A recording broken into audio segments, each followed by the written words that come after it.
Friends, today's gospel presents us with the story of a Canaanite woman who came to Jesus pleading for her daughter to be freed from the torment of demons. She refuses to give up on Jesus despite the silence and challenging words of Jesus toward her. She did not let silence and rejection destroy her faith, even when everything seemed to tell her she should. Even when the silence of Jesus made the disciples to think he was being indifferent toward her. She is a Canaanite, a foreigner, and from the Jewish perspective is an outsider. The Canaanites were ancient peoples of Canaan formed from the local Levantine communities and migration, a region covering parts of modern Israel, Palestine, Lebanon, and Jordan, and even Syria. They were not one united nation, but different peoples who had lived there for centuries. They were remembered as traditional enemies. So calling her a Canaanite places her outside of Israel's religious boundaries. Yet this woman comes to Jesus with faith, despite the silence of Jesus, which the disciples themselves thought was a sign of indifference, rather than God being at work and calling this woman to faith in a manner beyond our understanding, so that we can look to her as an example.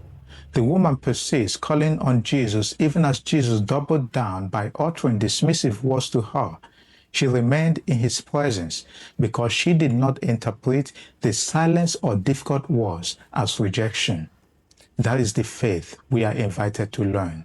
Sometimes God seems silent. Sometimes circumstances make us wonder whether God hears us. But God's silence is not absence or indifference. It is an invitation to faith.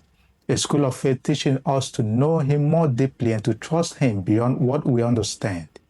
Isaiah points toward this divine mercy that meets our faith irrespective of who we are.